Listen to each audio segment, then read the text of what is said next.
Okay, we'll call the Planning and Zoning Commission meeting to order. Let the record show that Commissioner Decker is absent. Our first order of business will be consideration and approval of the order of business. Is there any changes or updates? Mr. Chairman, the only change I have is I didn't put it on there, but we aren't going to have a real long discussion. It will be a 30-second discussion on Theodore Roosevelt Airport overlay packet that you have. Was handed out this morning. Should be in front of you. I'm just gonna let you know that there'll be a discussion in August probably at this commission. So we're going to add that to the work session area? Or? You can. Okay. Yeah, sure. We'll just add that to number 2 in the work session then. Because it's a non-action item, correct? Nope. That's it. All right. Any other changes? If not, I'd take a motion to approve the order of business. We have a motion by Ms. Dukart, second by Mr. Bollinger. All those in favor say aye. Aye. Aye. Opposed, same sign. Next item would be consent agenda, would be the approval of minutes dated June 21st, and the approval, we just did the agenda. June 21st approval of minutes. Any changes to the minutes that anybody had? Chairman, I'll move to approve. Second. We have a motion and a second. Any further discussion? If not, all in favor signify by saying aye. Aye. Aye. Opposed? Motion carries. Okay, item 1 is to consider a zoning amendment, REZ-002-17 for the Cluin subdivision from agriculture to rural residential. The site is described as an unplatted tract of land in the east the east half of the northwest quarter of Section 2, Township 139, North, Range 97 West. The site is approximately 3 acres. Mr. Hadley. Yes, the quick overview, and then I'll let the applicant visit with you on that. The item 1 and 2 are basically a 3-acre parcel. They're going for rezone to rural residential from agricultural, which would allow them to subdivide it to the size of parcel that they purchased a number of years ago. With that, it's pretty simple. It's off of exit 56 on the southeast corner of that intersection. It's the existing home site. Is there anyone here that would like to make comments regarding this for the applicant? If not, we have to. Guess not. I thought the engineer was going to be here. Yeah. Any further questions on it? It's pretty straightforward. There wasn't any real conditions of approval beyond the normal. City engineer will have to approve the final plat. That does have an existing easement for access that has been in existence since they purchased it. They purchased it on an owner contract a number of years ago, and now they just wanted to get out of that and clean it up. So they have gone through a little bit of a process to do that. Okay, since this is a rezone request, we'll have to open a public hearing. We'll open the public hearing. Is there anyone in the public that would like to come forward and make comments regarding this rezone request? Anyone in the public? If not, we will close the public hearing and look to commissioners for any questions or comments.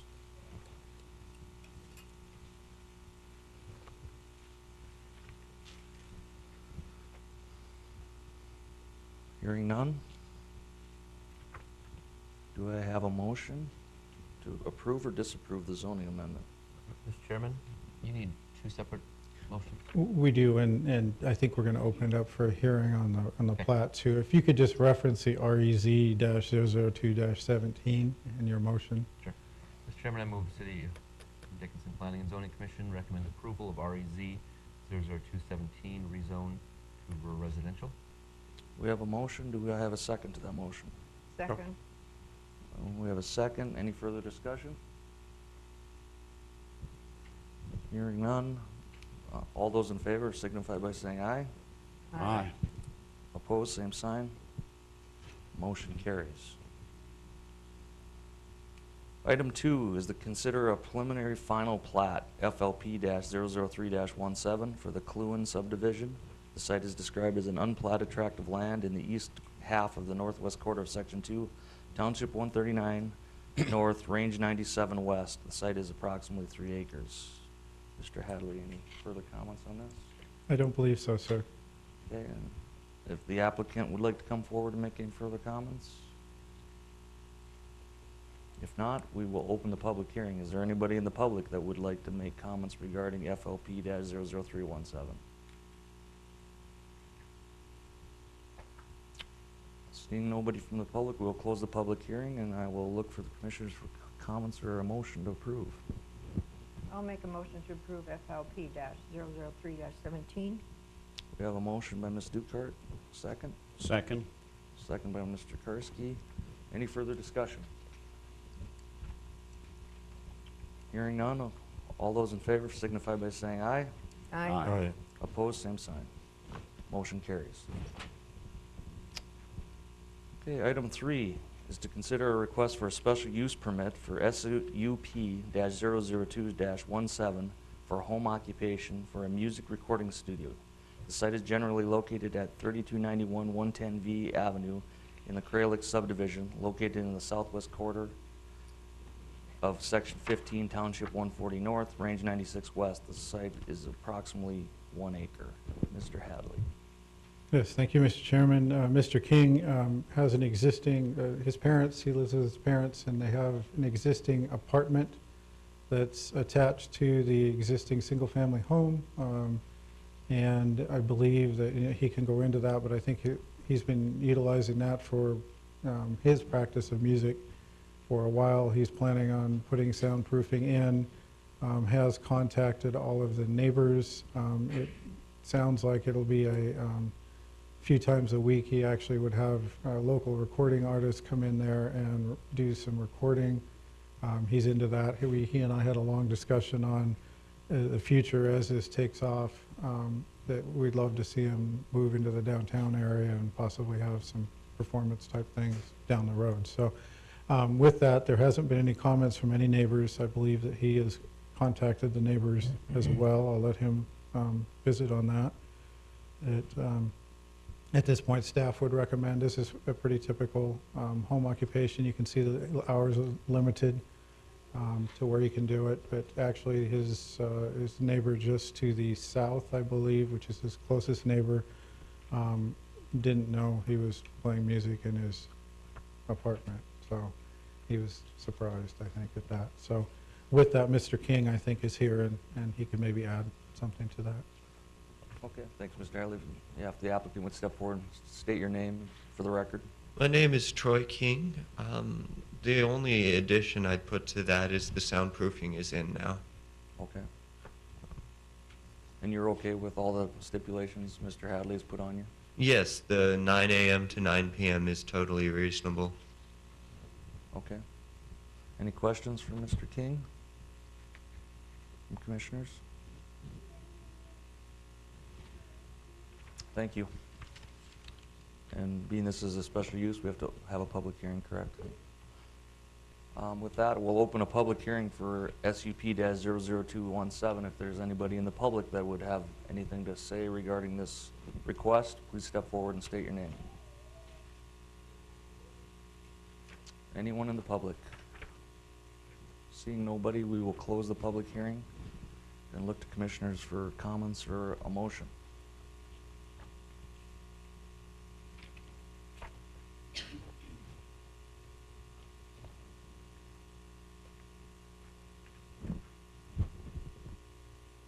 I'll move the City of Dickinson Planning and Zoning Commission recommend approval of the petition for special use permit SUP 002-1. 7. I'll second it. Motion by Mr. Karski, and a second by Ms. Dukart. Any further discussion by commissioners, questions? Mr. Chair, I think we need to have the full motion involving the subject to the conditions above, so that those 10 conditions precedent are as part of the motion. So Let me continue then. For a home occupation recording studio subject to the conditions listed above as meeting all the requirements of the Dickinson Municipal Code and also being in the interest of the public health, safety, and welfare. Ms. And I'll Dukert? second that one. Okay, now we have a motion and a second. Again, any further discussion? I just have one, Mr. Hadley. No complaints? Everybody was on, the neighborhood was on board? That's correct. I'm assuming so, because I haven't heard from them. Okay, with that, all those in favor of the motion by Mr. Karski signify by saying aye. Aye. Aye. Opposed? Same sign. Motion carries. Okay, next item on the agenda would be item 4, to consider a request for a special use permit for SUP-001-17 for home occupation for a dog daycare facility. The site is located at 1471 4th Avenue East within the city of Dickinson and is described as Lot 13 and the north half of Lot 14, Block 1 of the Jan replat. Mr. Hadley. Yes, thank you, Mr. Chairman. I'll just start with a brief summary, and then if Haley wants to jump in and say anything before we move on, she certainly may. This item, obviously, as you know, we had a determination here at the Planning Commission level on classifying this particular use a few months ago. And the determination was made that this use was not allowed in R1. And as you know, this particular application was put in a number of months ago by the applicant, thinking that they could move forward. Well, what they were told was also staff had a concern with whether or not it could move forward and be supported. So we asked to actually bring it to the Planning Commission to get that determination. We did get that determination, and the applicant has decided to move forward and continue this application rather than pulling it. So that's why we're here today. You know, from staff's point of view, based on your review and determination, our recommendation has to be denial for this application.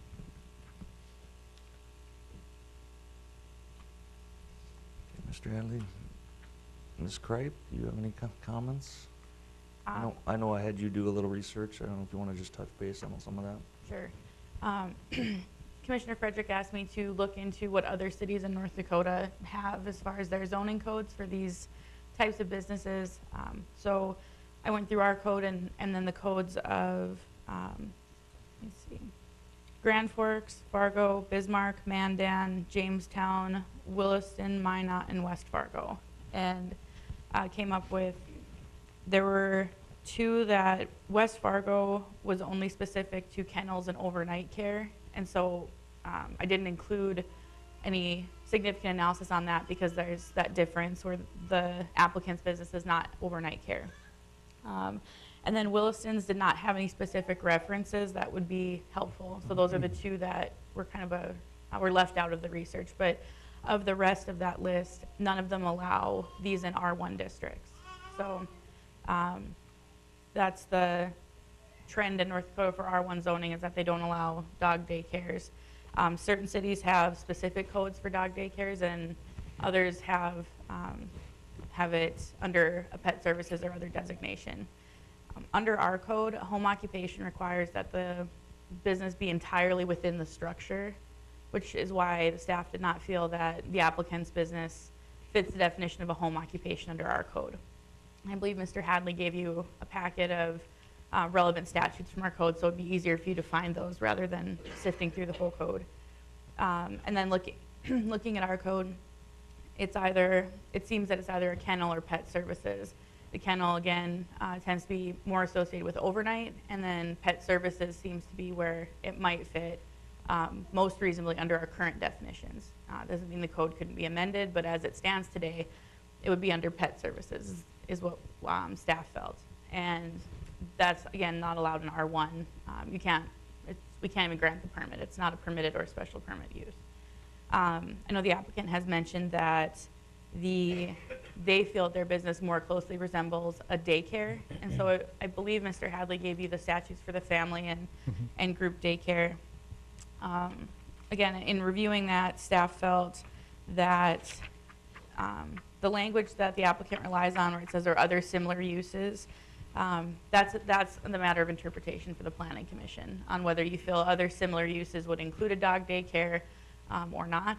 The staff did not feel that, based on the remainder of the definition, that other similar uses would include animals, since that definition does include reference to children or adults specifically. But that's why you're here. So, and if you have any questions. Commissioners? Any questions before we hear from the applicant? Concerns, comments? Well, I just have one comment. That's why we have city ordinances. And that's why we have all of these things in writing, so people are aware of what has to be done.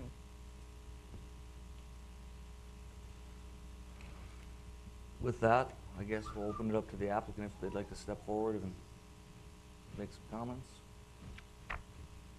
State your name for the record, please. Jessica Uran.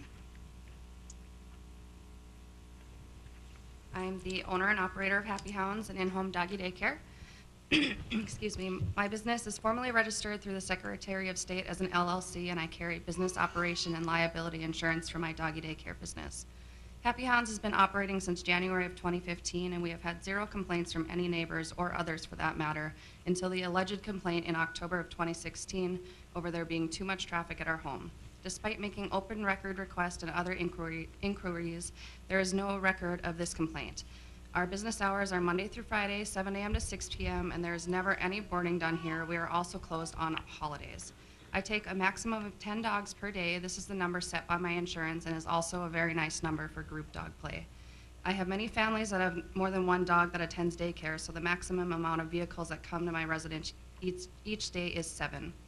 My customers all use the spaces available in our driveway or the parking directly in front of our property to drop off and pick up their dogs. They never use any of their neighbors' driveways to turn around or park in front of their properties. Pickups and drop-offs are staggered throughout the morning and afternoon, so there is never any congestion of traffic in the streets.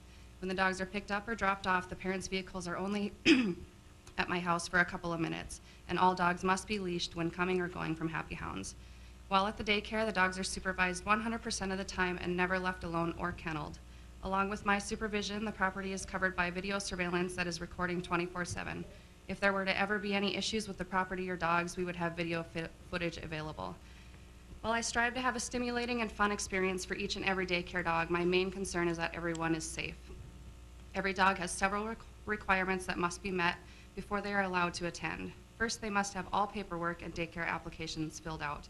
This paperwork includes proof from their veterinarian of up-to-date shots, including rabies, DHPP, and Bordetella. Also, they have to have proof of spay or neuter. Information is required on the ages of the dogs, their personality. I require full disclosure regarding the dog's behavioral traits. The application is 8 pages long, and all applications are screened and vetted prior to acceptance.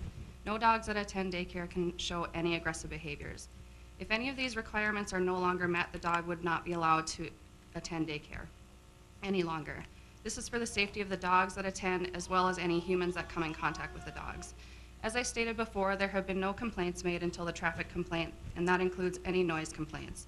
They are dogs, so of course there will be some barking throughout the day, but I take every available precaution to ensure there is no excessive barking. I spoke with as many neighbors as I could, and not one had any issues or concerns that I could address. Many people didn't even know we were in the area, which only speaks to our quietness and cleanliness. Of the neighbors who have heard of us, they had many praises for the service that we offer, and were happy to support our business continuing to run in the neighborhood. I have the strong support of my immediate neighbors, the 2 that I share a fence with, as well as directly across the street. By way of contrast to the one claimed complaint, I have received overwhelming support from the community for providing this service. Our local veterinarians are supportive of doggy daycare and acknowledge the benefits it has on the dogs who attend. My clients and their parents speak highly of the service, and I have received no small amount of community support via social media acknowledging what an asset doggy daycare is to the community. My clients feel so strongly about this daycare that they are willing to come and show their support at this meeting. My only direct neighbor, Jason Bentz, is also here to show his support, along with many other people here to show their support. Our daily activities are all done in the daycare, both inside the garage and in the fenced-in backyard. We are essentially a child daycare, but instead of children, we service dogs. The dogs are dropped off in the morning while their parents are on their way to work, and then picked up at the end of each day. Throughout the day, we play games, run around, have snacks, enjoy nap time, serve lunch, and just play all day long.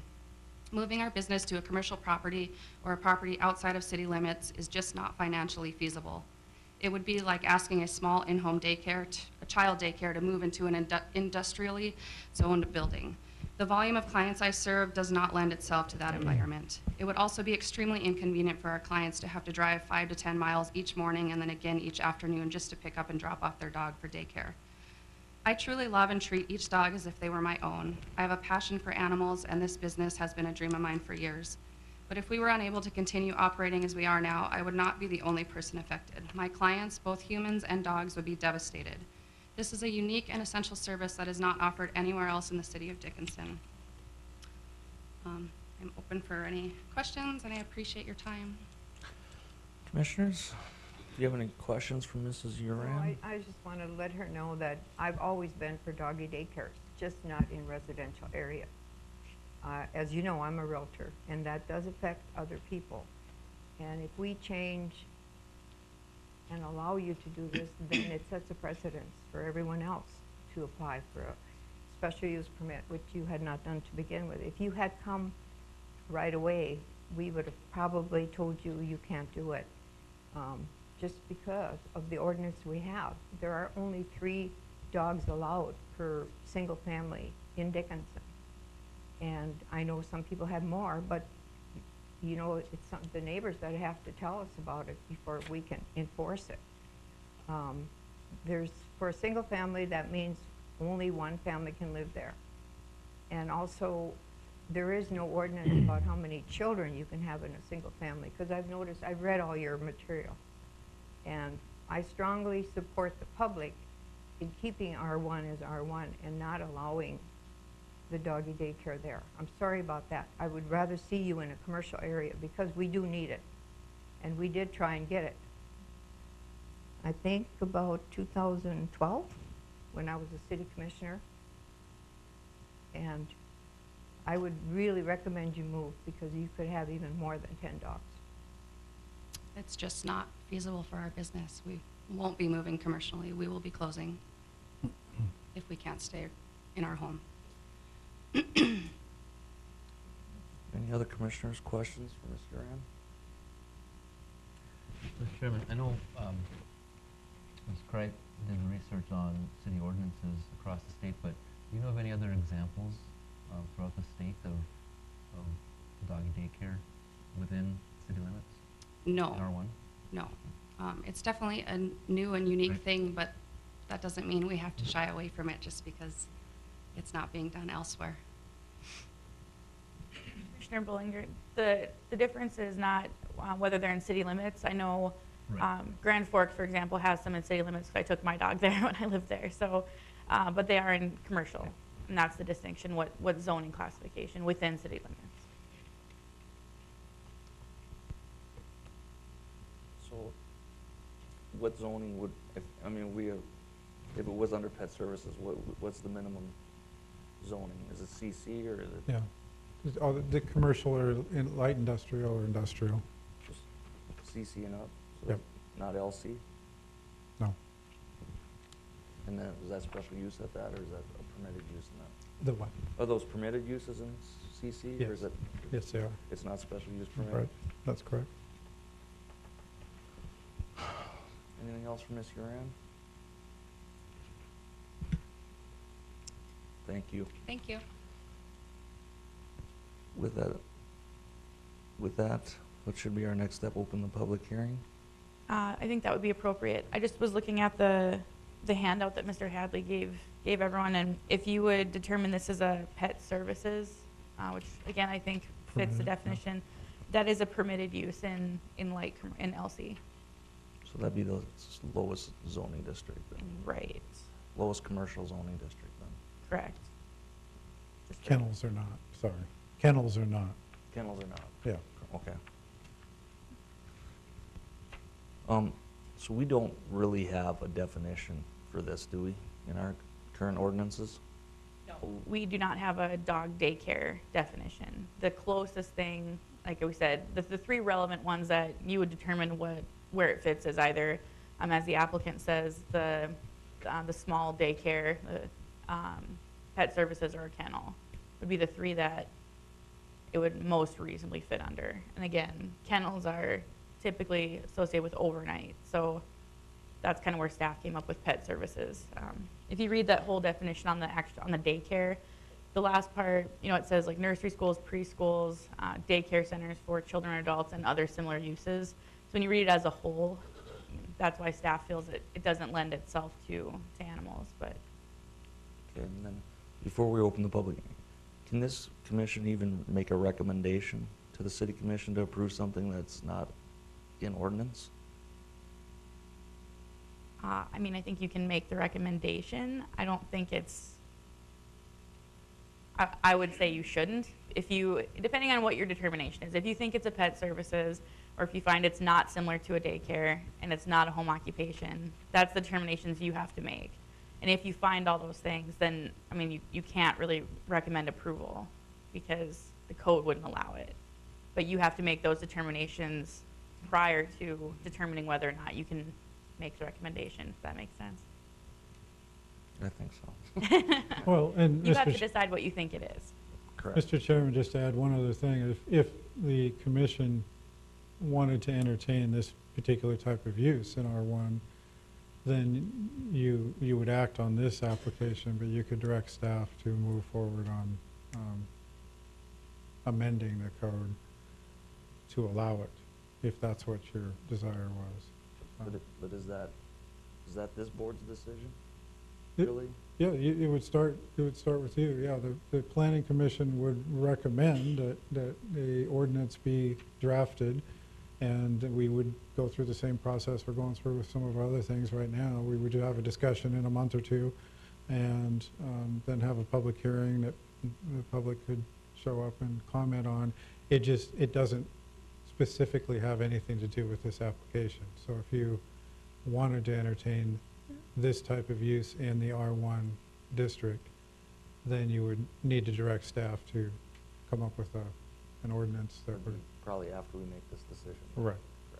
Okay. All right, any other questions, comments? If not, we will open the public hearing for the special use permit SUP-001-17. Anybody from the public wishing to speak, please come to the podium, state your name.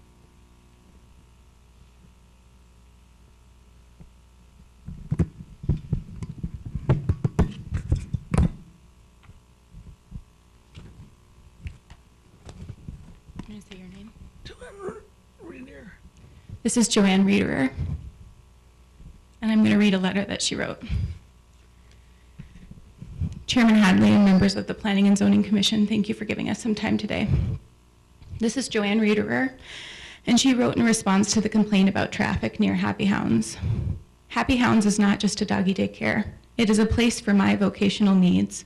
I'm a person with severe disabilities, and I love to bake. Baking cookies, cakes, and sweet treats are delicious, but also the kind of food that should be used in moderation. So I started dabbling in chef-style baked dog treats. Happy Hounds helps support my passion and vocational endeavors by being a place for me to use my talents, and the dogs have loved my visits. And I love to see the dogs. Dogs are a great therapeutic benefit to people, especially those in a vulnerable population. These are people like me who use a wheelchair, people who are blind or autistic, veterans, etc. Happy Hounds does a great job with making sure the dogs are well-mannered, so there's never a worry when I go. Happy Hounds is also wheelchair accessible. This is huge for me. What other places of private business can offer this accommodation? Please pause before making rash decisions about removing this wonderful organization from this community. Dickinson has improved so many aspects of inclusion for people with disabilities. Happy Hounds creates that sense of inclusion and community by opening their door to me and allowing my gifts to benefit the furry friends and the great staff. Warmly, Joanne Reederer. And then I just have a letter I'd like to read.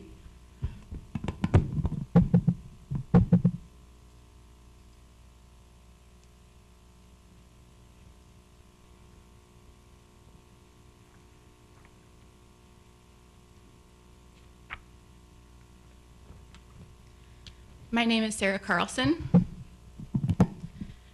If my dog Queequeg could write or communicate her feelings about the potential jeopardy of this business, she would have serious concern as well as rave reviews about Happy Hounds to pass on. But unfortunately, she does not possess opposable thumbs, and although she has lots of tricks and talents, typing or communicating in the English language isn't one of them.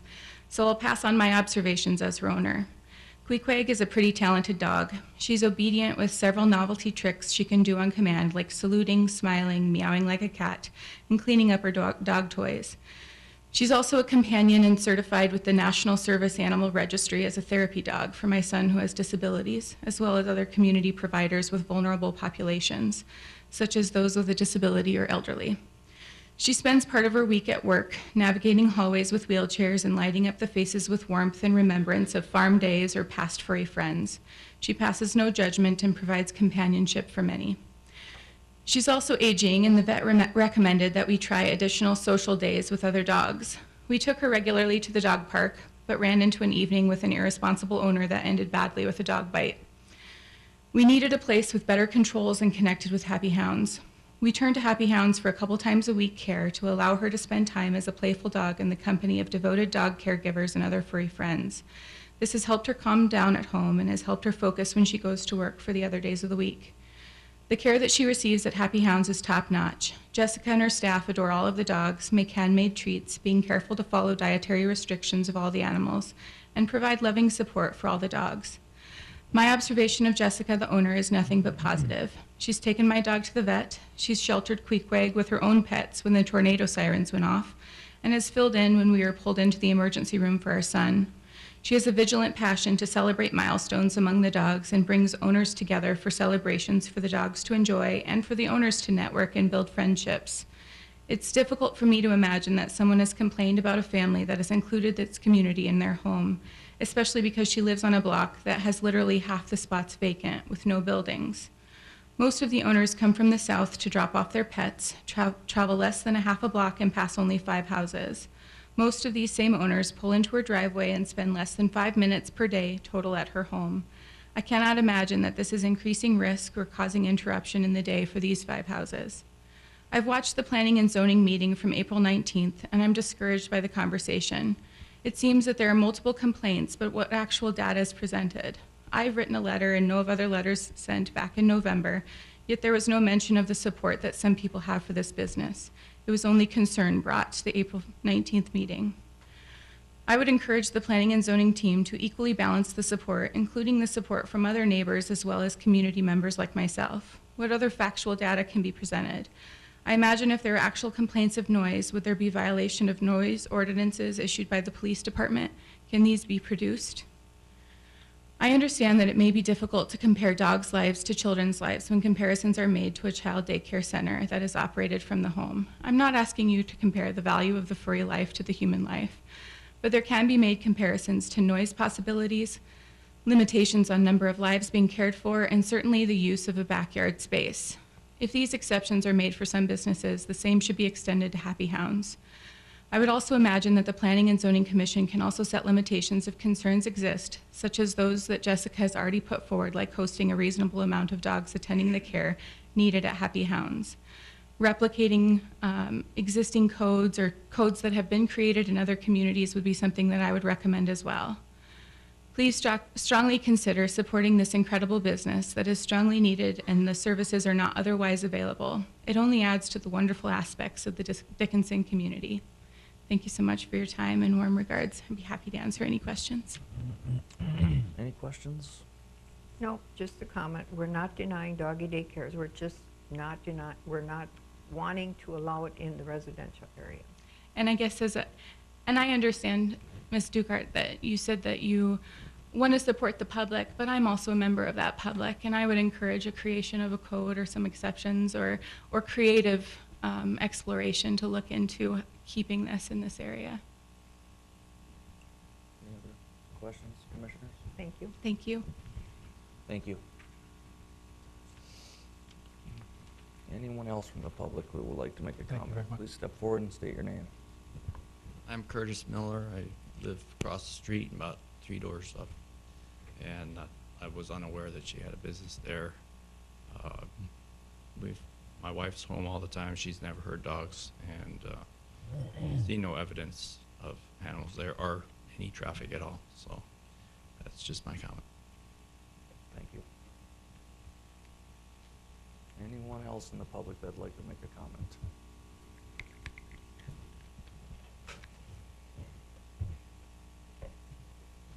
My name is Jennifer Gross, and I'm a dog mom. I wanted to just voice my support for this business, and I cannot possibly do it as well as Ms. Carlson, so I'm going to say ditto to what she said. Wonderful job. I did want to point out that through some review of the city's research, we did notice that that other states were looked at as part of their due diligence process. We thank them for doing that. One of the cities that was looked at was St. Paul.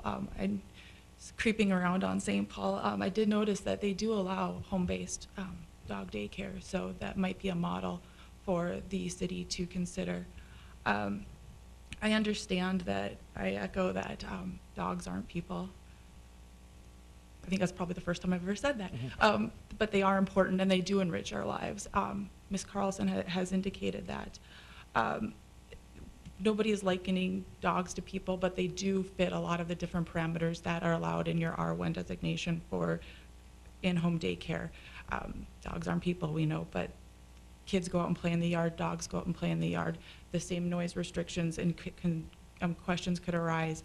Home-based businesses need to be within the four walls of the structure, but a daycare is a home-based business and it's not within the four walls of the structure. That's why if the city would choose to issue a special use permit, I feel that using the confines of the in-home daycare would be a way to accommodate that given the current structure of the code.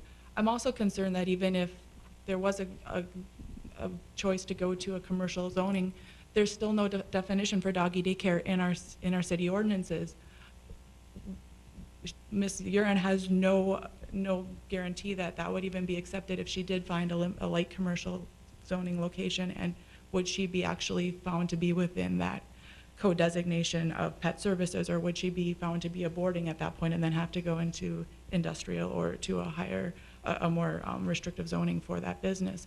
So we're trying to work within the system that we have and support a great business that gives back to our community at every opportunity, integrating other businesses and populations into making a community. And we want our community to benefit as many people and many groups of people as possible. And there is a group of people that are dog parents and new people to the community, young professionals that have their dogs that are like their kids. And what a great place to meet other people, talk to other people, make friends, feel like you're a part of the community and want to stay here.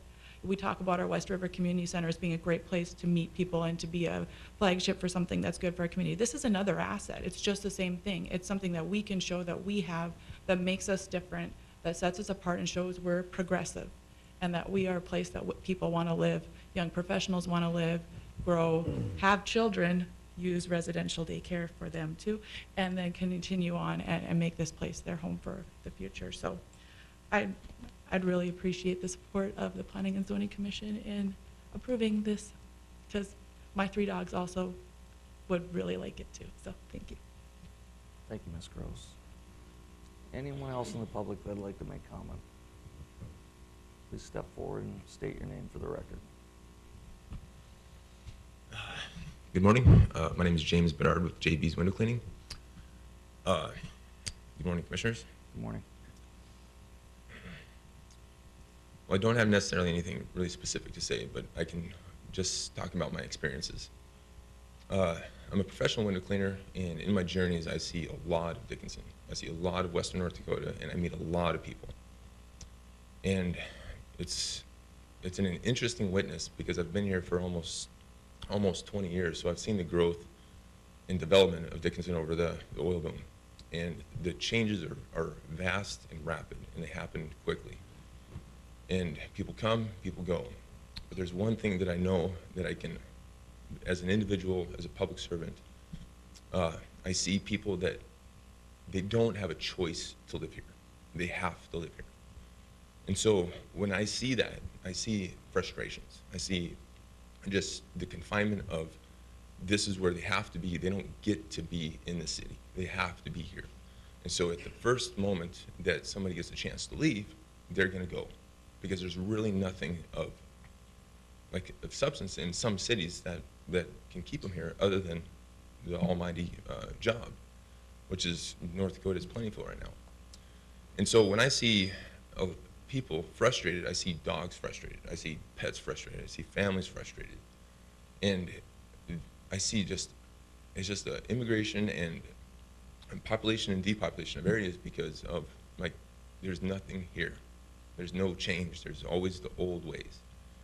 And it's not about not just grasping anything to make anybody happy, but it's about accommodation and sensibility. It's about honor and integrity of certain individuals that are willing to step out into the public community and risk their life and their livelihood to feed themselves and take away the stress of other people. And that's a community, and that creates family. And the definition of a family so much has to change about, like, just not ourselves, but what our neighbors are thinking. And yes, there is concern of noise and dangers to the surrounding public, but the need, like, the stresses can be alleviated so much by just little things, little baby steps of just, like, professionalism. Jess has always exhibited incredible amount of professionalism that even I have had to take a note from. And so just to be able to have a doggy daycare in a city like this, a smaller city, not a big one, is just enough to give some people hope that there's an ability to change in a community, that we can grow and have a sustainable future, and not living by past rules, but by the future of hope. And doggy daycare may be a small step, but Dickinson is a beautiful town now.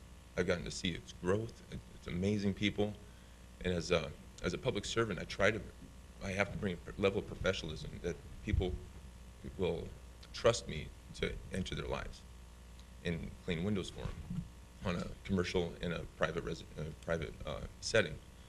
And so the need of a doggy daycare might be small, might be trivial, might not really concern much, but for the public, I see hundreds and hundreds of dogs, frustrated, angry, that I have to have concern over when I go to a single living house, that I have to say, you have to kennel your dog, you have to do this, you have to do that, because of my own safety.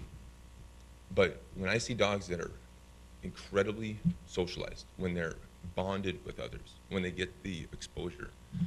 I'm a first-time dog owner of 2 years ago, and I've seen the change in my dog, the change in just the dogs around, that absolute just peace. It's a miracle what happens when, like, just the frustration gets out of dogs, and it only comes in the peaceful settings of professionals, and Jess provides that. The open setting of a backyard it's unique. And so I strongly just encourage the commission to consider this, and just, as a citizen and a professional, I just strongly give my recommendation. So thank you for hearing me. Thank you, Ms. I have a question. How long have you been living in Dickinson? Moved here in 2000. Pardon? Been here since 2000. And you saw no changes here? Oh, I saw vast changes. Okay. Absolutely Wanted vast. to correct that. No, I meant vast changes. So any other questions? Nope, thank you. Your dog goes to the doggy daycare, or are you just? Yes, doggy daycare. Yes. Okay. But before, up until about a year ago, or no, last summer, I guess. No, yeah. But up to that point, though, I was up defending for my dog myself, and it's hard because I'm just not home, and to live in Dickinson, most families have to have two jobs. It's just the way things are, and so you have to, either you're kenneling your dog, or leaving him home, and it's a normal thing up to now, but it's not right.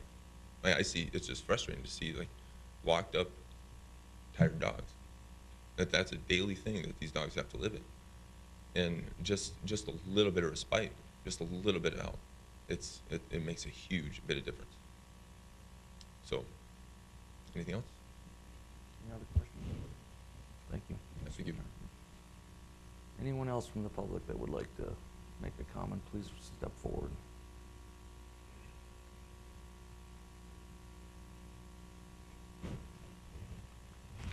Morning Commissioners, Jason Bentz. I live directly north of Jessica and Chad, Happy Hounds. Lived there for 4 years now. Anyway, they seem to have a great business. I have no complaints. I don't know where the noise complaints came from. Dogs are always picked up in a timely manner, as Jessica stated, and the rest of the crew here. They are very professional. I have 2 dogs of my own. They are out back in the backyard as well. And when Jessica is outside with them, well, the one, he's pretty old, but the young one, he sits over there and attentively watches them play and wants to go over there too. But I suggest approval of this permit, because obviously you guys have nothing in the ordinances stating that she couldn't have it there or she could have it there. So how did she know she was in the wrong or in the right? So stating my opinion, I think should recommend approval of this permit. So thank you. Any questions for Mr. Benz? I do. Mr. Karski? You know, you said you're directly across the street from? North, directly north, right next door. And I haven't had a chance to look at the map real close here, but that's 2 of the neighbors, I believe, that have come in. Do you have any concerns? You know, anytime you approve a special use permit, which is apparently what we need to do if we're going to go forward with this, property values, that's, you know, always the biggest concern with neighbors. You know, hey, this is in my neighborhood. I'm concerned about this. My house is going to stand selling for $300,000. I could lose $50,000 on my house. What's your opinion? Is that a concern of yours? Is that? You know, I plan to live here 40, 50 years. I don't have any concern about it. I plan to stay in the house I live in currently. As far as that goes, you're gonna, obviously, boom we had, housing was high. It dropped off. You're not gonna get what you paid for it if you bought within the last 4 years. So you're losing value either way. And if you have a doggy daycare, I don't see that being an issue either, especially when there's no concerns of mine and I live right next door to her. I share the fence with her. So they are very, very professional.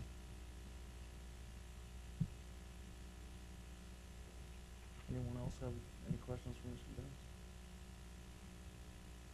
Thank you. Thank you. Anyone else in the public, please step forward. My name is Doug King, and I didn't even know about this business, but I've worked with a service dog, and trying to find a place to socialize a young service dog is very, very difficult. And in the daycare definition, the last word is others, and it doesn't say other humans, it just says others. So the daycare definition does fit. And again, working with a service dog, I mean, they have a service dog, at least one there. That's a new ball game too, because just trying to find just, you know, to have your service dog socialized is super important, and to find a safe place to do it is tremendous. Thank you. Any questions? Oh, 25 years, in case you're wondering, Ms. Dukart. Thank you. Anyone else from the public that would like to make comment, please step forward.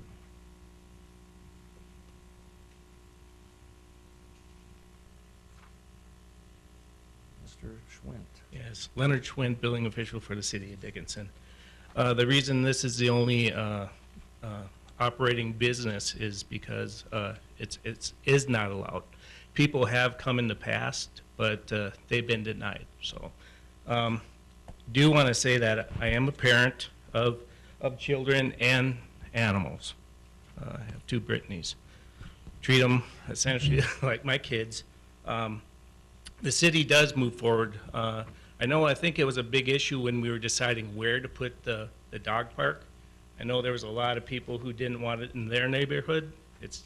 We have one, but it's always full. I drive by it every day. As Attorney Kripe has stated, our codes on the books right now do not allow more than 3 dogs and cats. So the compelling reasons to keep it going. but it does not meet our current code. Thank you, Mr. Schwint. Any questions for Mr. Schwint? That is the point I'm trying to make. Anyone else in the public would like to make comment?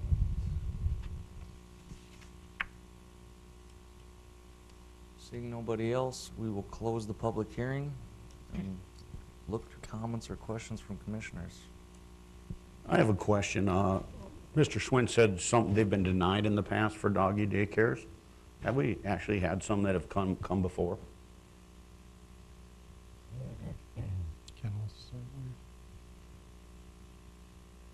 In the past, they have not actually come to the planning and zoning because they've actually had meetings with us, and we showed them that it wasn't even an opportunity, that there was no special use permit. It does fall under pet services, and as far as our recommendation, if we put doggy daycare in, it will go under pet services. That would be the city's recommendation. And Lenny, there was one. Uh, Remember supporting it, Jared Toogood's property in the commercial on Highway 22, and it was shot down. Well, and there was others where they actually started dog walking services where people would drop their dogs off on, it was a property on the north side of town where neighbors complained, and they already started the service. They had actually animals kenneled in the garage, and then they'd walk them in the neighborhood. So with that, and they did not do a good job. And I realize the operation now is doing a good job, but again, you open the door for people who aren't going to be as vigilant or as caring as the neighboring properties. Have you been to the property? No. Any other questions for Mr. Schwint while he's here? Thank you. Commissioners? Well, we can't vote on, it's not permitted, so like Haley said, it's gonna have to go to the commission to change the rules if you wanna do that, but right now, I have no choice but to deny it. Mr. Chairman? And Mr. Moyer? I think it should just be brought up to the public. I've got several comments. I mean, I've read through all the material and obviously in favor of the, Sorry to interrupt. I did want to make a comment. It is frustrating for my department. We're the building department and code enforcement. It's what's going on right now really makes it hard for us to do our job. This does not meet the code currently, but it's in operation. I kind of use the analogy that I'm going to drive around and go a certain speed, and you can't give me a ticket until you change. I want the speed limit changed. So, I mean, whether that's poor or not, but it's getting hard for us. Well, I'm going to do this, and I'll just go to planning and zoning and continue to operate until it's changed. I think that's a wrong process. Thanks, Mr. Schwint. Mr. Bollinger, back to your comments. Yeah, I've read through the material and I've got 3 areas, but I don't know that they're relevant. I've got I need some clarification, but I guess I'll talk my points first. First of all, the traffic issue.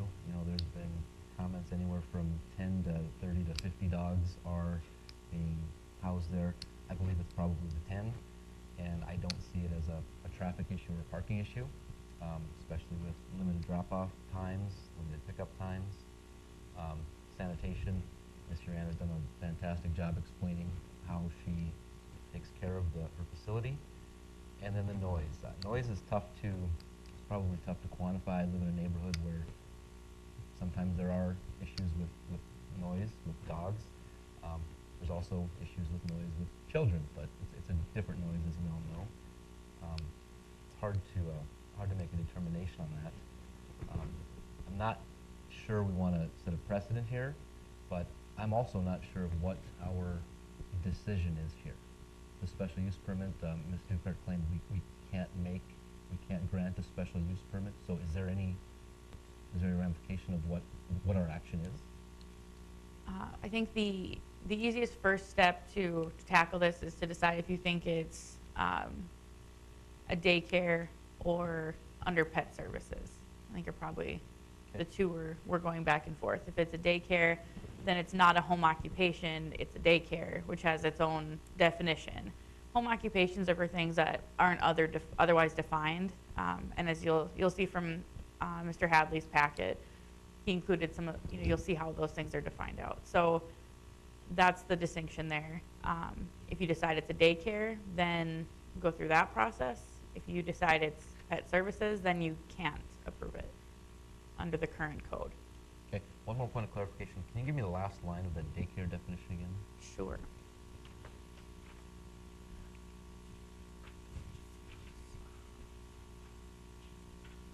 The reason I ask is when I heard you say it, I actually excluded daycares, but if it's just a vague other, then I guess it could be included. Do you not have it? I don't know if I have it in my material. I thought it was in this one, but I can pull it quick.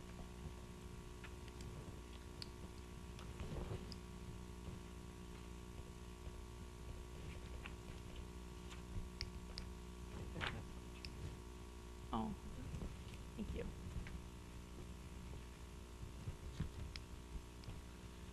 The daycare definition wasn't put in your packets just because we weren't talking daycares.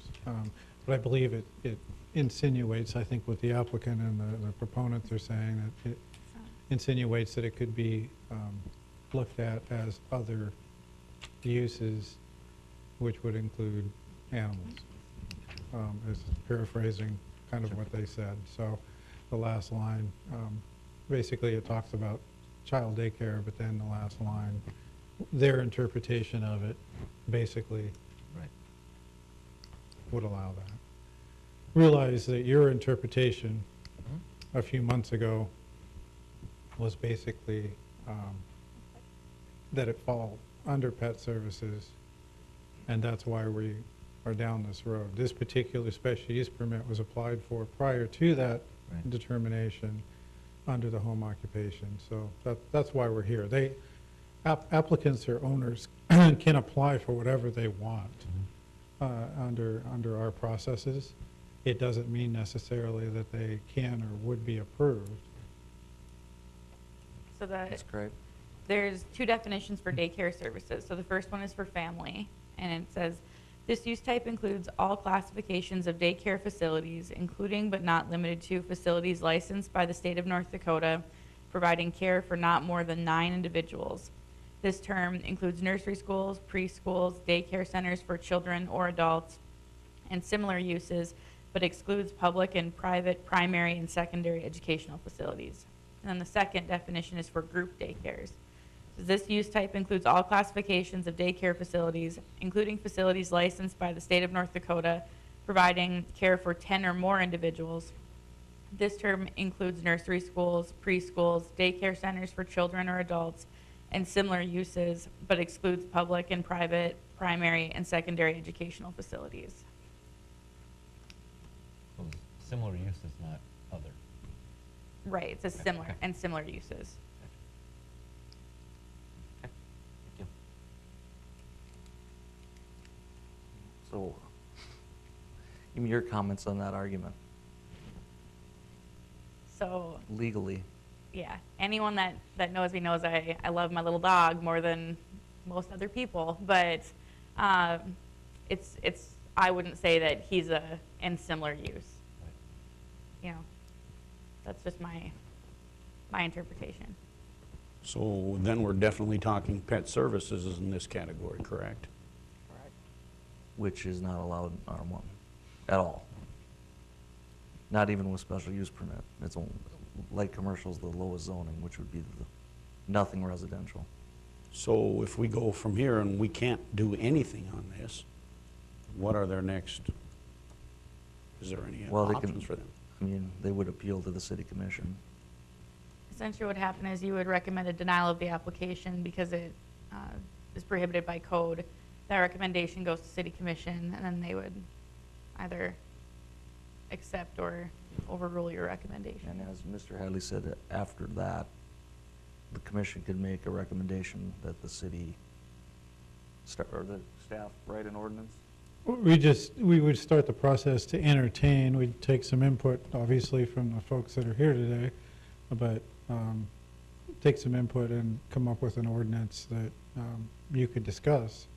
You know, it's it's probably going to be take a few months to put that together. And you know, Mr. Schwint's comment is very valid, in that I believe the city commission gave the applicant until August 31st.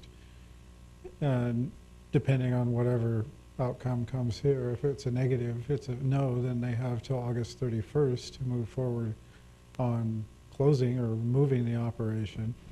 So, you know, obviously we aren't going to have an ordinance, we aren't even going to have an ordinance discussed by the time that they have to close. So I totally agree with Mr. Schwint's analogy that if you have a violation, you do need to follow up on them on a regular basis rather than putting them off. And, you know, this isn't a reflection of this operation. I don't think anyone, staff, commission, city commission level, public, looks at this operation and thinks it's done as a bad operation.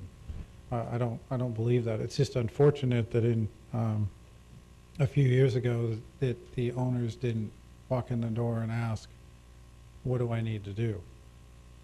You know, and at that particular time, these discussions would have happened, and it could have been resolved at that time. And so it puts us it puts staff, it puts the city in a bad position to try to remedy this issue that we really didn't create.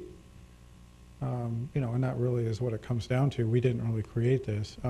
Just from my count, it seems as though there was 2 residents here that were in favor of this application. You did receive, I just wanted to mention, there's an anonymous adjacent neighbor that is against the proposal. I received that in your packet. So that means there's 2 for, 2 against in my count. Obviously, there's a number of folks that are for it, that support the operation. Let's see. We had 2 against, you said? There were 2 against. There was 1 initial one that was in the packet. Are we sure that's not this anonymous person? It's not. That's a male and the other one's a female, so, yes. Not from the same household. I can't tell you that only because one's handwritten. Okay. Okay, Mr. Chairman. And that was in your packet before. And just to address, one gentleman brought up, or actually one of the ladies brought up, all of the positive comments, they've been included. I think you've had those in your packets 2 or 3 times. So, I mean, we don't not give that information to them. So they've had that 2 or 3 times at least, I'm sure. So just a couple of clarifications. And, you know, the pet services, once again, the definition or the acknowledgement that you did a couple months ago as far as classification would be LC through GC as permitted uses. And then obviously kennels, you know, if it fell into that category and we wanted to go that way.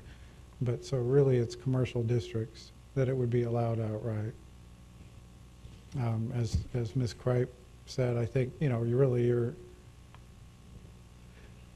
hands are tied a little bit in that, you know, this particular application, we've made a classification distinction on this and said that it doesn't fit in R1 district.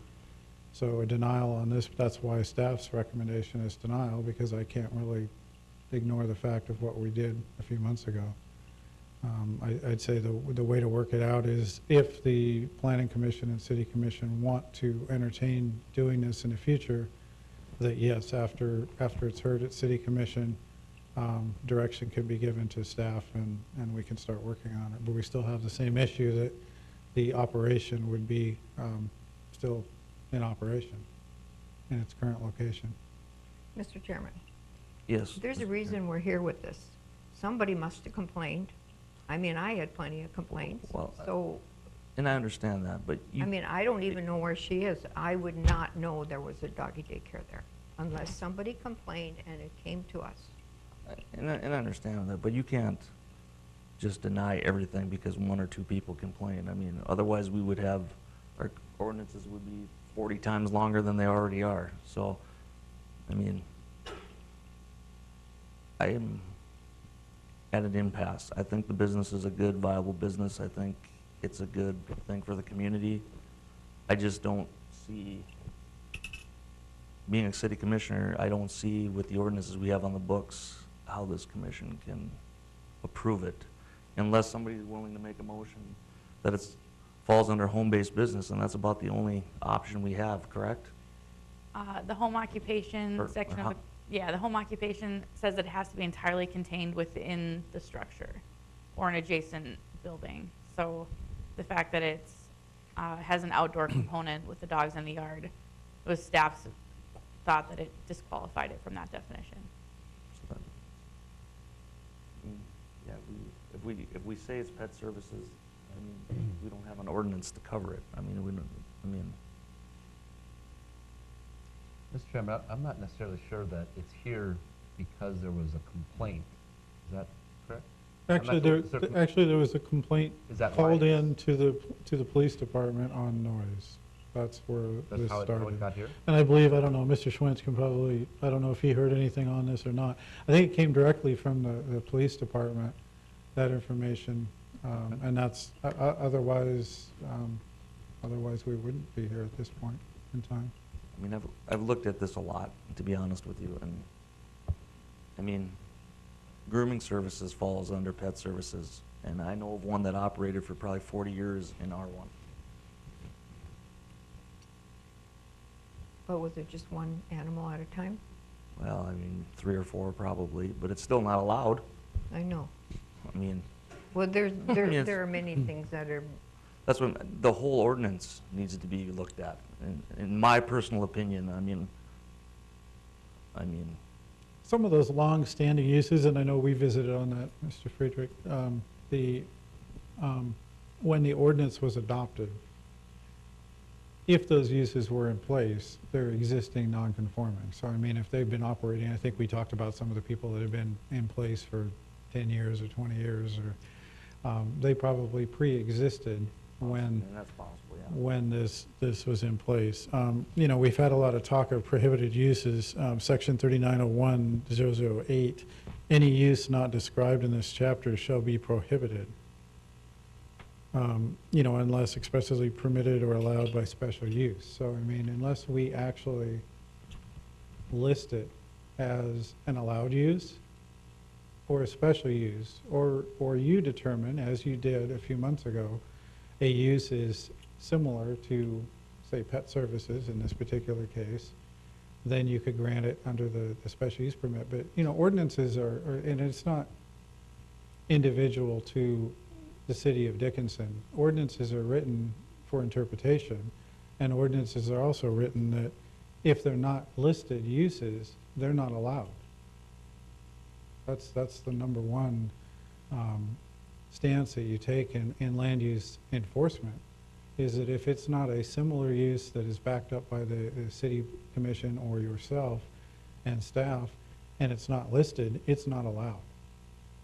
So but by the definition of not having, we don't have a definition for pet daycare, and that's what it is. We can say it's similar to other things, but we really haven't. You know, we said it fits into pet services.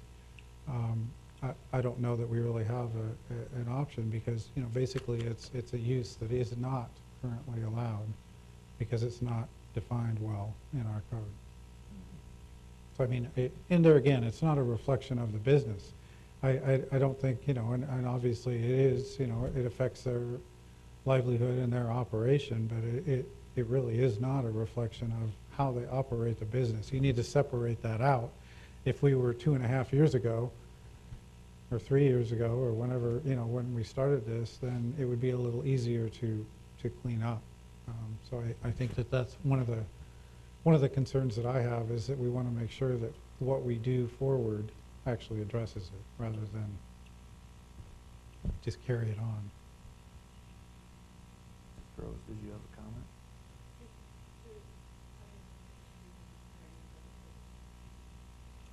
Sure. Come on up. I just wanted to comment that I think that the definition of the daycare services says all daycares, and then it says including. So I think that if the Planning and Zoning Commission wanted to, it could say it's a daycare. All daycares and then including. And then it gives a below 9 and then 10 and over definition. So I think that everybody here has repeatedly stated that it's a daycare. Daycare, all daycares, including. All daycares, including. So I feel that if the Planning and Zoning Commission wanted to, it could conceivably and rationally, I feel, make that call that it is a daycare and that daycare falls within the R1 exception.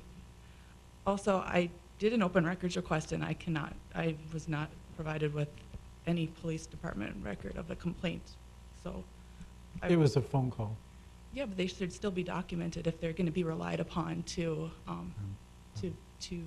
substantiate things. I think that seems to be what protocol should be in my comment. Thank you. Okay, my comment is, this is, oh, go Mr. ahead. Uran?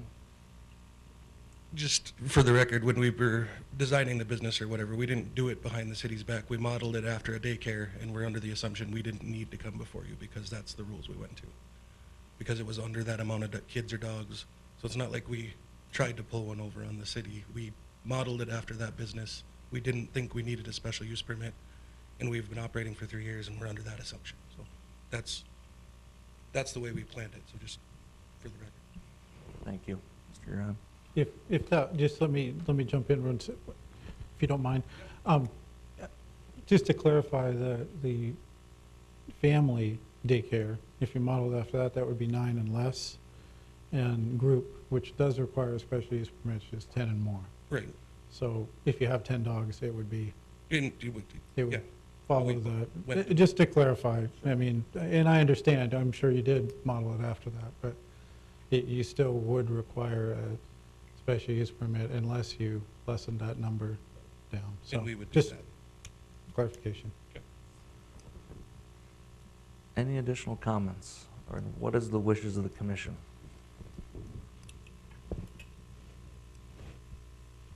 Well, I'm gonna be in the doghouse, but I'm gonna deny it. I'm gonna make a motion to deny it until we get this straightened out, because it's still residential. We have a motion by Ms. Dukart to deny the special use permit. Is there a second? Mr. Chairman, I'll second for discussion. We have a second by Mr. Bollinger. Further discussion? I think I heard one more conflicting statement now. If we consider it a pet services, we still can grant a special use permit? No. No, No. not at this location. It would be under LC through Okay, okay. So it's gotta be GC. LC. I think the clarification, what Mr. Hadley was explaining is, because of the number of dogs, if you agree that it's a daycare, it would fall under the group daycare definition, which would be allowed in R1 with a special use permit. But they would still have to get the special use permit because of the number of dogs, if you think it's a daycare. If we consider day, okay. If we reconsider your determination a couple months ago, putting in for pet services, Yeah. that was that discussion. Thank you, Hayden. Is there really any chance we can consider this under the daycare? I know, Ms. Gross and everything else, but, I mean, I'm open to any options. Is there any chance? I mean, is there any way, in your opinion? It's pretty broad. I mean, I don't remember what the phrasing was in there, I guess. When I look at the context of the definition, if you pull specific words out, yes, you can make it look like it would accept dogs. My interpretation, when you take the entire language and it specifically talks about individuals, children, adults, the context of the definition, in my opinion, is that it was rendered for humans. But that's just my opinion. That's why you're here. So. Could you and Ms. Gross submit your briefs by next week?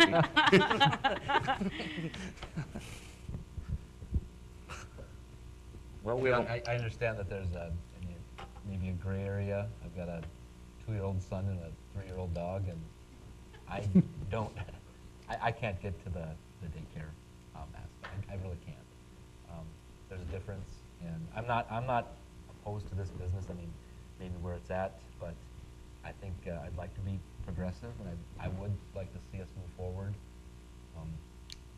modifying or changing the ordinance if we can. I don't know if that's, like Mr. Frederick commented, I don't know if that's for us to decide, but if that's the wishes of the commission, I'd certainly be in favor of it, but as the information for us, I guess I'm stuck. I feel like I'm stuck. That's I'm going to agree with Commissioner Bollinger. So we have a motion and a second.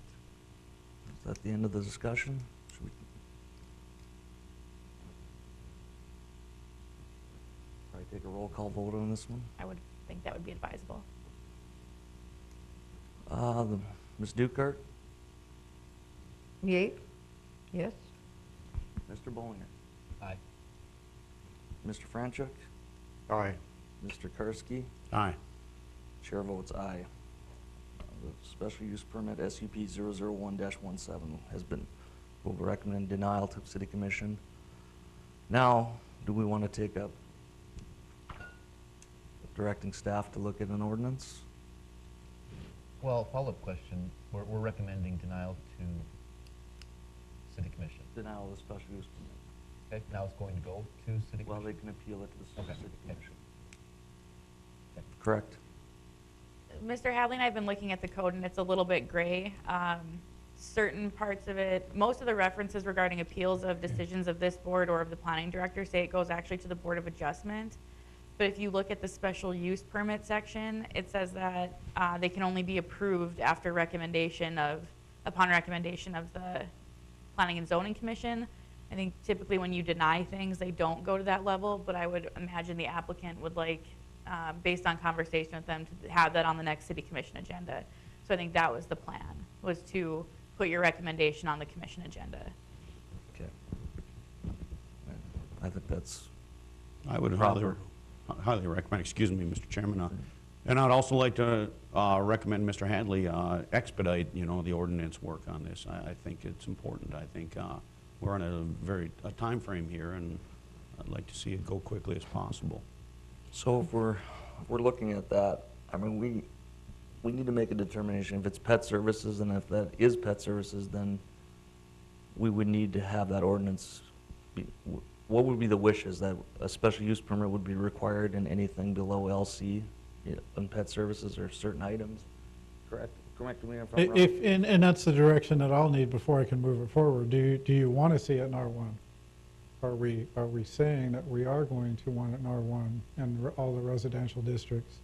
Before I bring something back to you, I do need the direction of, if we're keeping it under pet services, yes, then, we have to, looking at that chart that you have, right now it's a special use permit in agricultural, so RR, R1, R2, R3, and manufactured home. I'm assuming we'd address it in L1, LI, and GI too. But, we need some direction as to where you'd want to see it. Do you want to see this? I mean, I've heard conflicting comments from the board on, do we want it in R1? Do we not want it in R1? So before we come back with a proposal that shows R1, I guess I'd like a consensus that that's what we really want. So, I mean, to expedite it, that would be the easiest way to do it, because then we bring something that you actually want. Mr. Hadley, is there a certain subcategory of pet services that we could recommend be special use permit in R1? I'm still new at this. I'm still learning, so. Well, I mean, we could totally break it out. Haley, jump in. But I mean, I think we could totally break out and just put doggy daycare in there, and have a new definition, and have another line on their allowable uses, and pet bring that to you. Grooming was another one that could possibly fall under there. Yeah, that falls under that pet services. Grooming is already under pet It is, services, so that's good. It's the dog daycare is where the distinction is. So we can, as Mr. Hadley said, either create a new definition, which is what, for example, Minot did. They actually have a doggy daycare definition in their code. Other entities have kind of included under their pet services as just an extra term. So, you know, ours says the grooming and all that. We'd add dog daycare into that. It just depends what direction you want to go. And it still has to be okayed by special use permit, no matter how you look at it. So it depends what zoning district. So none of them allow it at all in residential in North Dakota.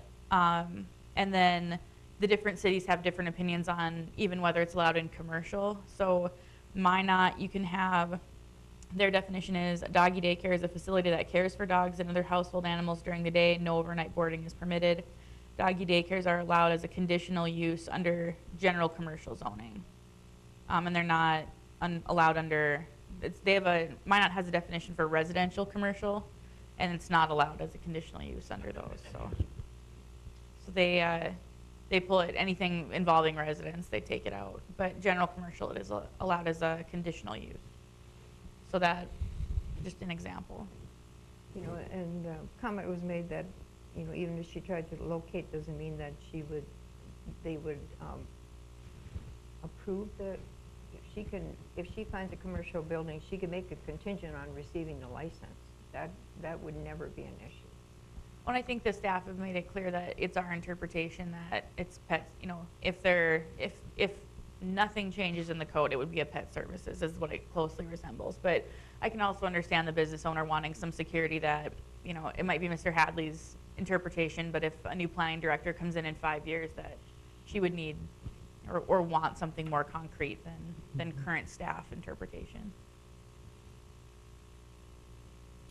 And I think everybody needs to realize that, you know, that's one of the misconceptions that we have when you look at this chart. Special use permits are basically allowed uses with conditions and a process to get to that point. So they are, when you do ask for an ordinance that would allow, say, doggy daycare or anything else in whatever zone you want to look at, it's basically a use that you're condoning in that zoning district with specific conditions based on neighbor complaints or comments, traffic impacts, all the stuff that we look at. You know, you might have 25 conditions, you might have 3. You know, we had a home occupation on before here, and you had 10 conditions, but there wasn't anything major on it. So I mean, I think that's the one thing that we need to realize, because special use permits aren't necessarily, you're not asking for this big forgiveness, if you will. You're saying, this is my use, this is where I am, this is how I want to operate. These are the comments that the public have made, these are your concerns, these are staff's concerns. How do we mitigate those concerns with conditions? Really, that's what we're doing. And so then I would need, are we all on board? And we don't have our whole group here, so I mean, we might want to weigh in with the other folks on our board too, to make sure that we are on board, that we want to pursue having this in R1. We're all residential, so I mean, and I think we need to have more publicity on this so that the general public knows. I mean, we have 27,000 people here. We need to consider them versus 10 people, 10 families, you know. My comment from my realtors is no, we do not want it in R1, and there are 119 of us here, so. Well, I'm not opposed to moving forward, Mr. Karski, but, you know, I mean, I just think we need some pretty definite direction on what we really want. Right now, we have a 2-month-old interpretation that it's under pet services, and this is where it's allowed, and this application has clouded up that interpretation because it pre-existed this discussion. So, I mean, you know, they have the right, and that's fine, that's fully well, they wanted the right to actually present this and ask for that approval. It does cloud your interpretation of a couple months ago. So if we want to revisit that interpretation, I would suggest that's where we start, and then direct staff to put together an amendment or change or whatever you want to do at that point. Haley, do you have? I don't think it changes their previous interpretation, because and 2 months ago they said it was pet services. Today they're saying it's pet services, so they deny it. If we keep it in pet services, Right. yeah. So, I mean, I think the decisions you've made are consistent over the last few months. It's how do you want to move forward? My recommendation would be, you know, again, we're missing a couple members. You can give staff time. I can provide the codes and research that I gave to Commissioner Frederick in the next packet, and have a work session on the next one where you can give more direction to staff, and then we can put an ordinance before you for the September meeting. That sound, okay. I mean, I'm open to looking at anything. I mean, we talked about chickens 3 months ago, so, in backyards. I mean, so, I mean, I think we at least need to do our homework on it, do some due diligence. And get the public involved. Well, and I agree with that. I mean, we're but I just mean, I don't know how much, group here. well, how much more do we do? I mean, this public hearing was advertised, and this is who showed up. I didn't see it.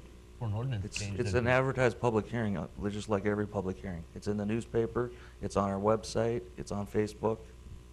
There would be a longer process for an ordinance change too. So Right. we'd have, you know, if you You have 2 public hearings, correct, for ordinance change? right, we'd have one at this level, and then we'd have one at the commission level, and then it's 2 readings also at the, you know, as you know, on the commission level. So it would essentially be heard publicly at the work session when you review the ordinance, and then 2 readings at the commission level. So four opportunities, and it might be different when, you know, if I'm reading the paper and I look and I see a special use permit for something that's not in my neighborhood, I probably don't pay much attention to it, as opposed to a general ordinance that would change it citywide. Then it affects more people, so you might see a different, and you might not.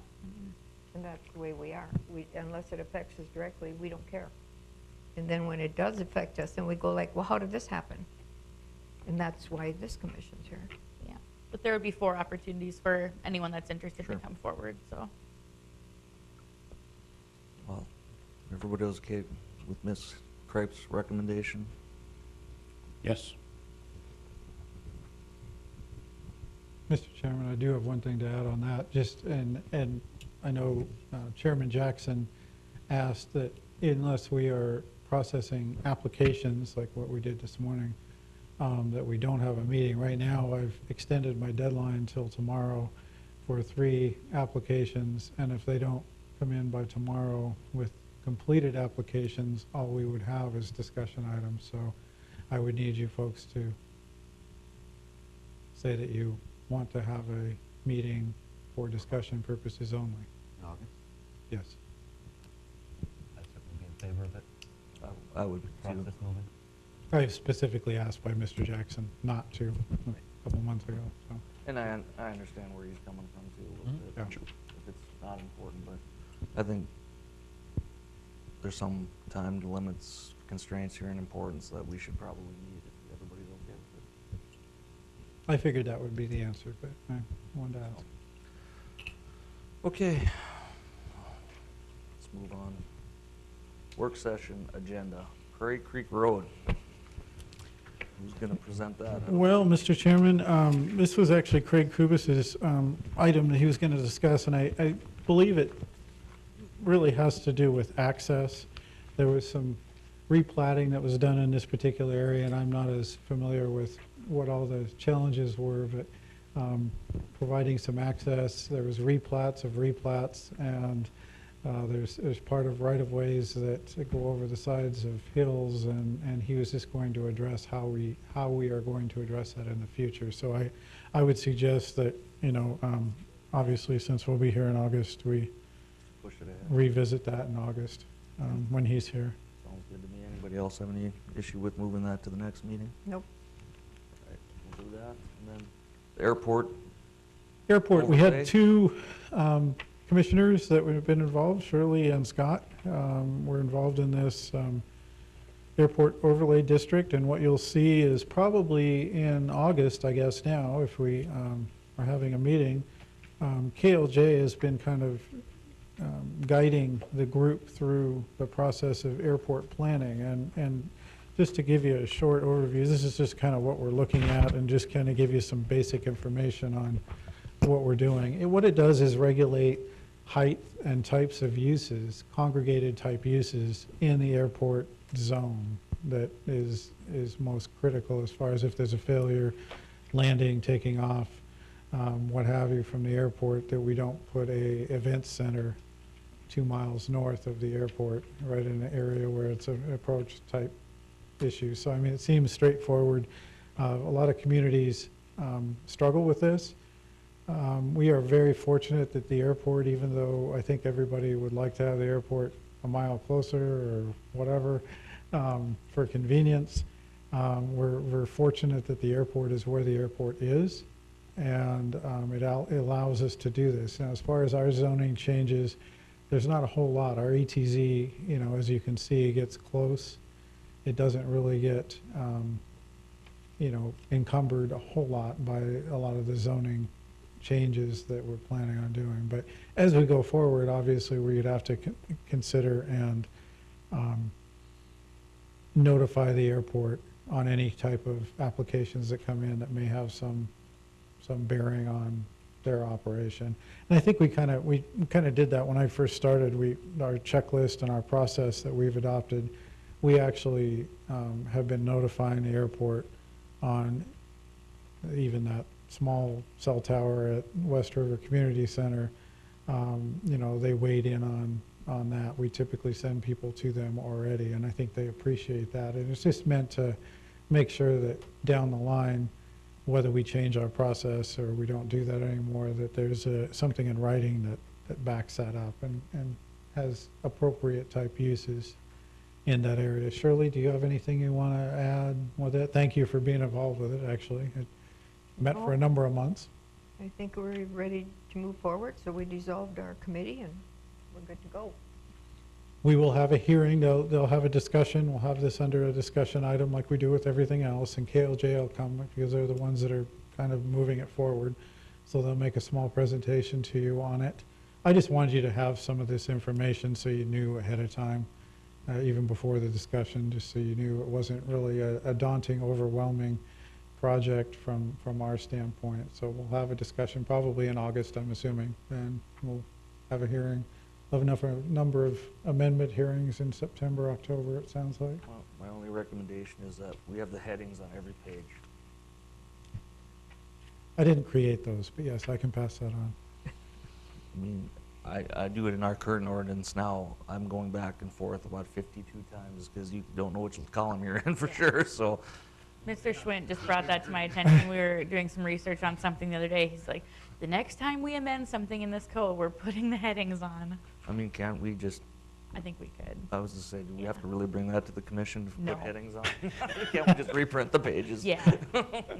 Okay, well, that's good. All right. If there's nothing else, I would, any other stuff, well, let me look at this agenda here. Items not on the agenda that anybody wants to bring forward? Hearing none. Public issues of city concern not on the agenda? No one is here. They all left. I'll entertain a motion to adjourn. So moved. Second. We're adjourned.